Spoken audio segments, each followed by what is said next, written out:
Good morning and welcome to your new favourite thing to watch on a Saturday morning. This is hosted by me. My name's Kris Boyle, aka Dundee Soul. I'm known for jackets, mostly for trainers, a whole number of things along the terraces. I'm joined with my co-host, Steve Borland, who is Scotland's top memorabilia collector. Hello and good morning. Right, this 20 odd minutes of Terrace Talk consists of Steve's cult memorabilia. Steve, like I said, is the top memorabilia in Scotland. I have seen his collection. I've mentioned before, there's so much in it in the room you can't see it. So yeah, Steve is going to go through certain bits of memorabilia, football strips and just other pieces of memorabilia each week.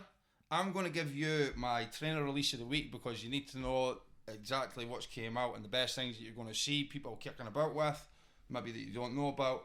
And Tales of Grails, just basically some quick info about stuff that maybe you don't know about regarding the trainers, jackets, anything else. Keep you updated with all the cool stuff that most people claim to know about on the terraces. Along with that, I'm going to give you the matchday playlist. This is the best songs that have been heard throughout my shop or throughout the stories throughout the week. Best tunes that I've been listening to this week basically. And what Steve's going to also give you this weekend's fixtures. So now you're updated, we're just going to crack on straight away and we're going to start with Steve's cult memorabilia. So Steve, what three pieces of memorabilia have you brought in today? Well, you'll recognise the first template. Yeah, it does. The Germany template always reminds me of the 1988 template. Well, yeah, that was the follow one. Because 88 was the one with the flag across, so that the famous one. Yeah.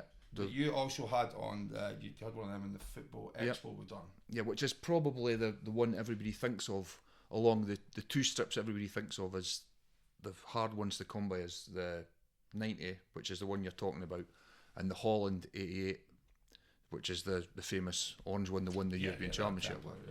Again, you had that at the football expo. Yeah, but this one here was not just famous for that Germany shirt.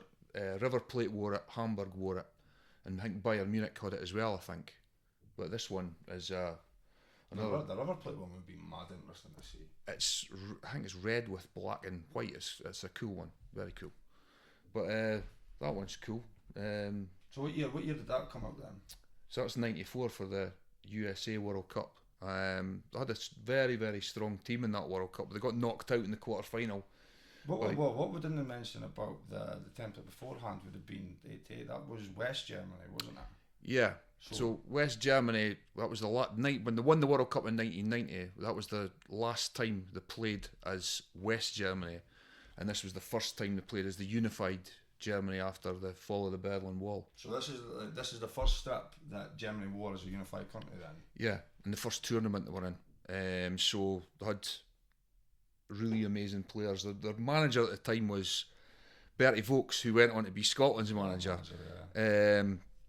In the team they had Bremer, Reuter, Matthias Effenberg, Jürgen Klinsmann and Rudi Voller. Just a great team, great strip. Was Voller the one that got his hair spat on? Yeah, that was done. That was done in the Euros. That was in the 1990 World Cup. The World Cup, yeah. Yeah. It was a big guy with spat on. Yeah. Spat him about three or four times and kept hiding it. Yeah. It's classic, but tournament history that one. Exactly. But that's as I say, really, really nice template. And as you say, the River Plate one, I don't have one. So if anybody has one, get in touch. I'm recognising this, and I'm recognising it for our rivals, basically.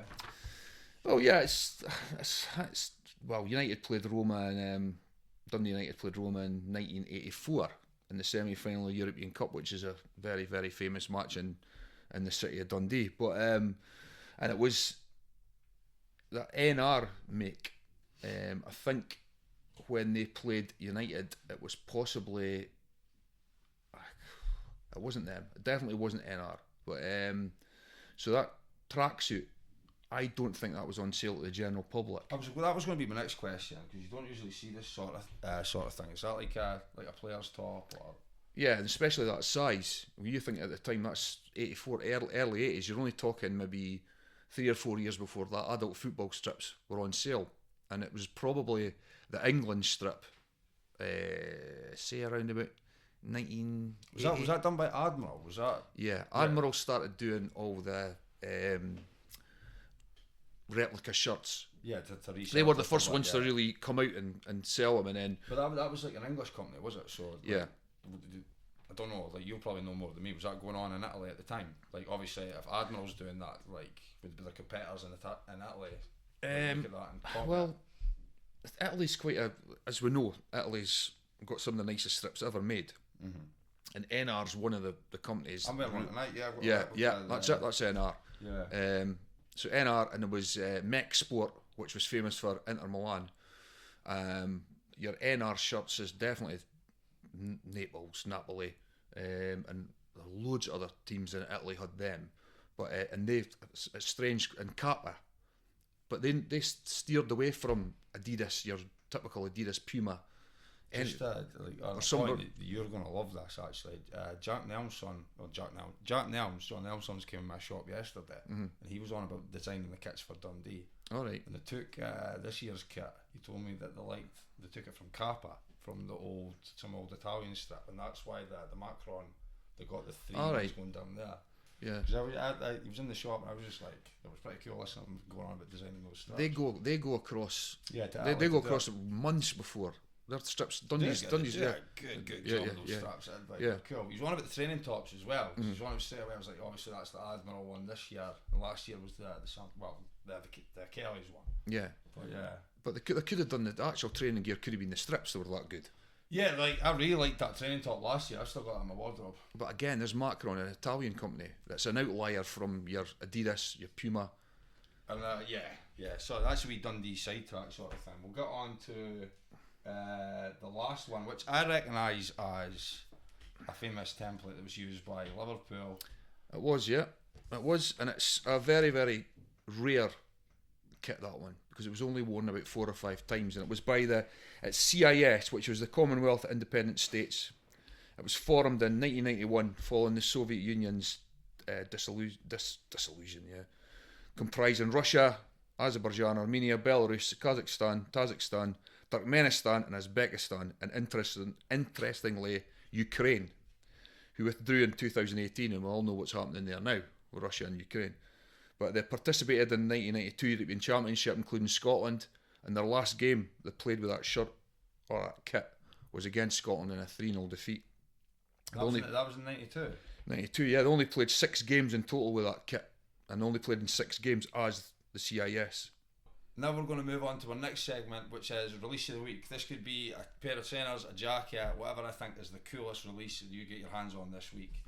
Last week on the podcast, me, Kris Holmes and Steve were speaking about the ZX 8000 releases. This was the trainer that we couldn't get a hold of at the time. To explain everything, about the story that goes into this, I would have to do a separate segment on the Friends and Family 1 in 22 ZX 8000 that was made in honour of Jack Chastain. I don't actually have time to do that just now, so we're just going to give the review of this because this was really sought after, and it's going for about £400 online, and I'm not actually a fan of it whatsoever. I've never really been a fan of synthetic suede overlay. They crumble, they don't look good, they're really hard to clean, and they don't last long. So straight off the bat, I'm never really going to be a fan of this trainer, to be fair. You'd have to watch what you're wearing with it, wouldn't you? It's not really they're really popular, people are really liking them, the colourway is absolutely banging. Like you said, it goes off to 1 in 22, which is an iconic release, but as something I would wear or pay £400 for like everybody else is just now, that's a negative. Right, although there's been a lot of releases this week, which is exciting for trainer heads, hopefully we'll start to see the trainer game bounce back up again. There has been about 7 to 10 releases in the ZX range. Me personally, I push the ZX range consistently because I have the most faith in that. I think they're the best models you can get your hands on nowadays. But I'm happy to say this release of the week is different. I'm going to go back to the City series, which I haven't done for a long time. So it's good to see that the actual City series is bringing out models that we could say are a trainer release of the week. Now they're calling it a tennis trainer, but that's not exactly true because it's inspired by a vintage Australian athletics shoe that was made for the Olympics in Melbourne in 1958. Now that's a piece of history that we like to know. So yeah, it is a collaboration done with an Australian boutique called Up There, and it's been released as the Adidas Melbourne. I've been told that you're getting you can get your hands on them just now for about 150 quid on eBay, or they will be released this week. This goes out on Saturday, and on Saturday I think it'll be 2 days time you'll have to get them on the likes of Offspring or any of the higher end retailers. Have you seen these shoes, Steve? Yes, I have, and they're £110 if you want to buy them from the shop. If you can get in there quick enough. Yeah, definitely. What's your opinion on my trainer release of the week? You think you'll see it on the terraces? Yeah, absolutely. It's a nice trainer, nice clean line, isn't it? You can't go wrong with a white shoe, yeah. Right, moving on to my next segment. Is this weekend's fixtures. If you've not got your coupon on, you don't know them, now is the time to take notes. So, Steve, what have we got? Well, Premier League Saturday, Scotland. So we've got Hibs versus St Mirren. So 2 unpredictable teams. Don't know how that'll go. I'm saying a draw. I would probably go a draw as well with that. Like you said, 2 unpredictable teams. Sometimes St Mirren show up, sometimes they don't. Yeah, same with Hibs. That's it. And what about Dundee United away to Falkirk? They're getting humped. You think so? I'm going the Burns on that one, yeah. I'm looking at another draw there. Falkirk v United, yeah, definitely. And Dundee v Livingston. What do I think about that? I'll be there. I'll be in the Derry. I think Dundee are going to absolutely annihilate them. The duo win. Well, after last weekend's heartbreak. Well, I'm looking at. I'm hoping we're going to win. See, a side note. Did you see the picture of Ethan Hamilton's uncle? Yeah, the Celtic supporter. Brilliant. Yeah, absolutely brilliant. Yeah. So Dundee versus Livingston. I'm going to say a Dundee win, but hopefully Dundee win. Oh, we're going to smash them. Yeah. So Scottish Premier Division split again with the 2 days. So Sunday, Kilmarnock v Celtic on the AstroTurf. I still think it's going to be a Celtic win there. Man on hill. Yeah, I'm still thinking a Celtic win there. Hard though, it's still a hard place to go on that AstroTurf. Yeah, it is a horrible thing to play on, to be fair. But yeah, it's going to be Celtic with that, is it? How many points did they clear of Livy? Who? Kilmarnock. Kilmarnock are only, I think it's 6 points. It's 6 points. Is it 6? Yeah, 6 points, yeah. So, and the Inforum team in Scotland at the moment, Motherwell versus Aberdeen. I can see Aberdeen coming a cropper there. You know what? I thought Aberdeen were going to go through. What was it? Kilmarnock? No, St Mirren. Was it St Mirren they had last week? Yeah. It was 2-0 St Mirren. No, it was Kilmarnock versus Aberdeen, and it was 3-0 Kilmarnock versus Aberdeen. Yeah, I don't know. Yeah, I would go Motherwell on that all day long. Yeah, and then bottom one, the big one. All depend on the way results are going through the week. So it's Rangers versus Hearts. It's a big game. Massive. Very big game. I think that goes. If Hearts win that, I think they've got a very good chance of going on and winning the league. But I think Rangers are pretty much except for Motherwell being the most exciting team. Rangers are probably the next one that's really in form at the moment. Yeah, now Rangers, since the changed managers with Lucy Prinder's current boyfriend, they got rid of him. Yeah, they've done all right. I've been saying it. I think that Rangers are Hearts. I hope that Hearts do it, but not a lot of people will believe in. But Rangers would be the one that would creep it, I think. And we'll go down into the Scottish Championship, which some say is the most exciting league out of them all in Scotland. Best away days in the country. Yeah, so there's a few games here. Arbroath v Ayr, so there you go. And if Arbroath's got the win machine on, they've got a good chance of winning that against Ayr. But Ayr are in form, but as I say, if Arbroath's got the win machine on, then there's a good possibility Arbroath get a victory. What do you think? Yeah, I'll go with you on that, to be fair.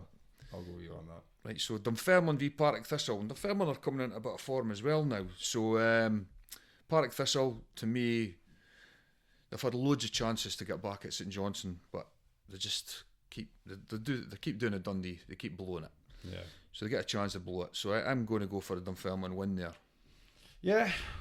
Where is it?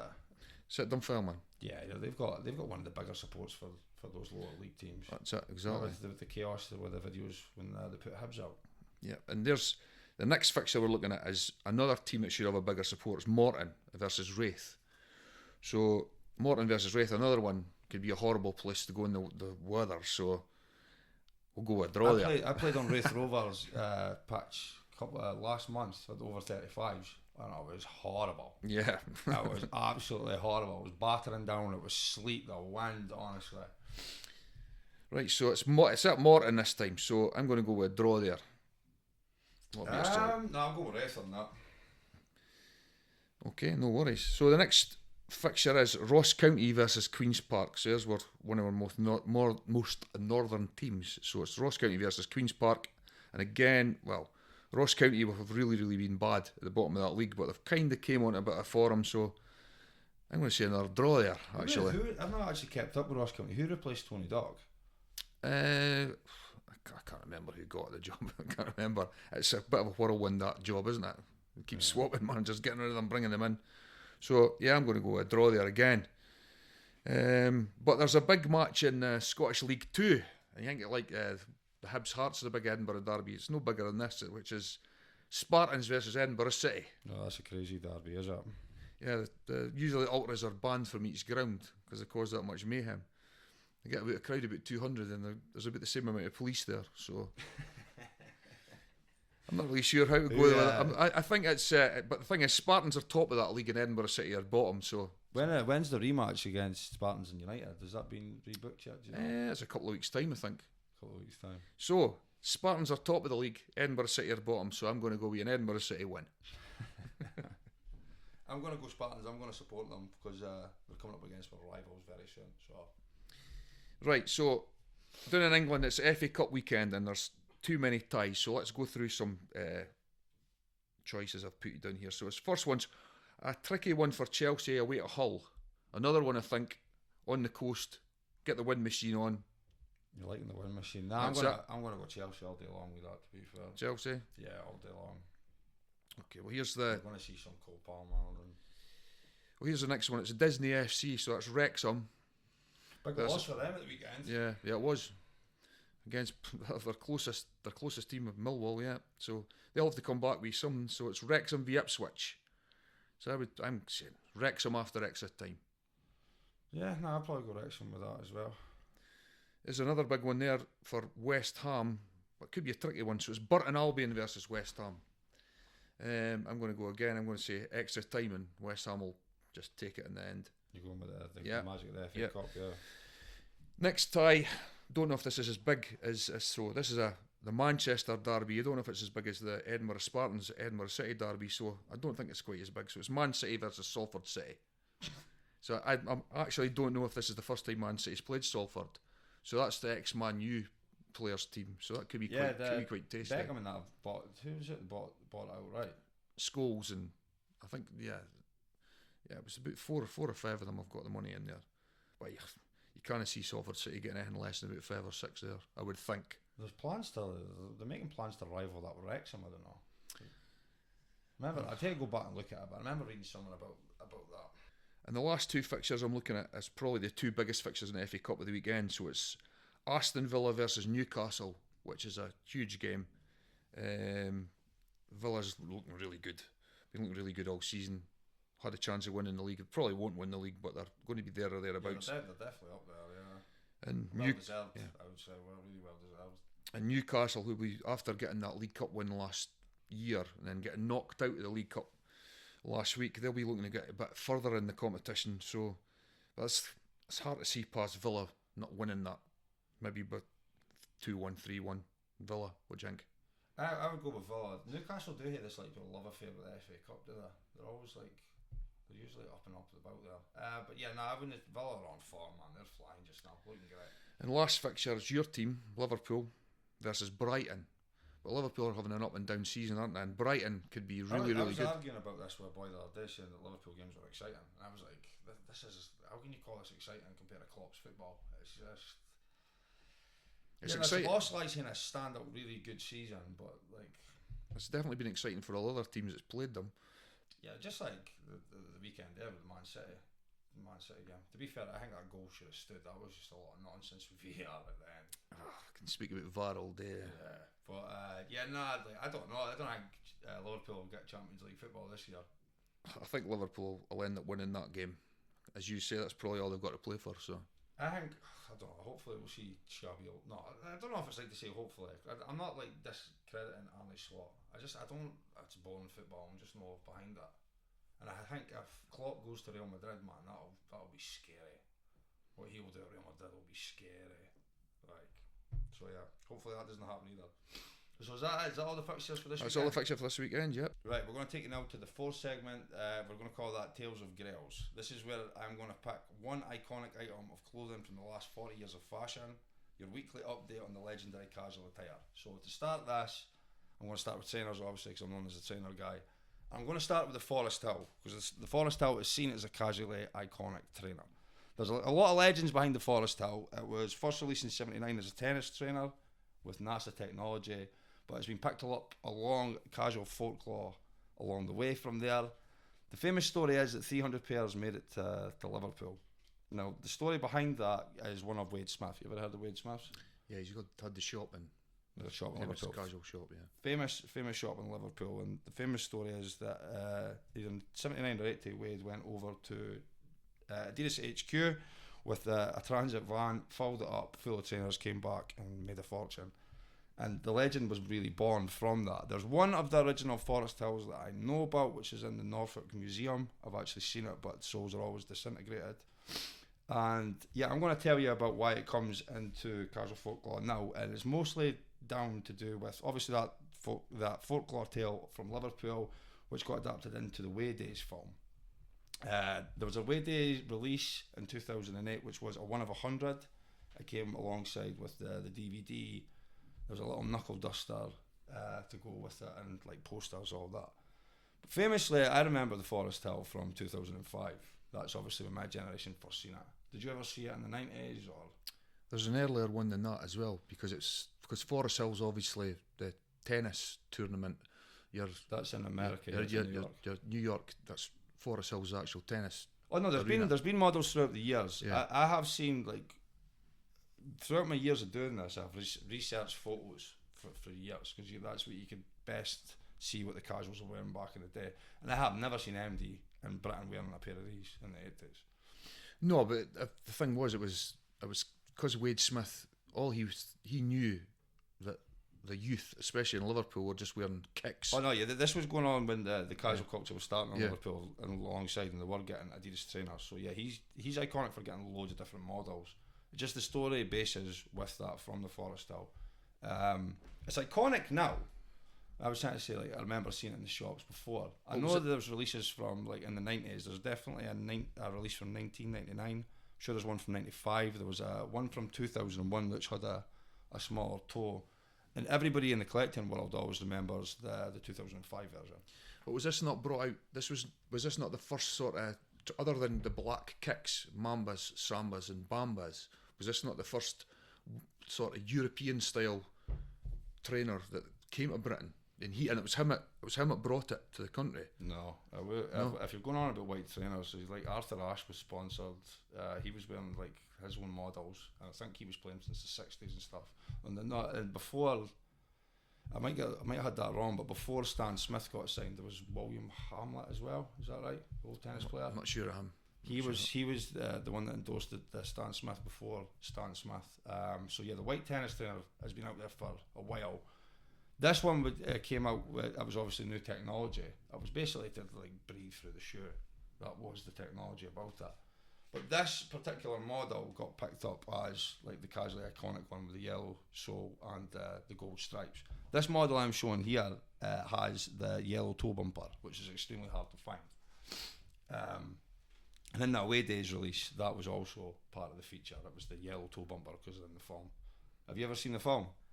Yeah, I've seen it. That's when they're all wearing the green. They've all got the green jackets on. You do, yeah. It's a bit of a weird type of movie. Yeah, it ends up a bit weird at the end. Yeah. Turns out he fancies his best mate and stuff. Yeah. But no, it was a good film. It was a good film for the time. It's got a great lineup of Adidas, to be fair. It's like, and the focus heavy on that. There's a lot of casual stuff nowadays. I can't remember what football ground it is, but they've got like a mural outside where all the boys with their trainers hanging over. I'll take a look at that one, maybe add that into the video. But yeah, Right, I hope everybody enjoyed this week's episode of 20 odd minutes of Terrace Talk. If you click the link in our description, it will take you to my pick of this week's matchday playlist. So it's the best songs I've been playing in the shop all week. I have been Kris Boyle, aka Dundee Soul. Steve. Thanks for watching today's episode. Hope everyone enjoyed the kits. I'd like people to get in touch, say what kits they would like to see, any teams, any countries. Do us another favour and like and subscribe and tick the bell. Goodbye from me. That's a goodbye from me. Go enjoy your weekend. Listen to the playlist. Shop at Dundee Soul. Enjoy.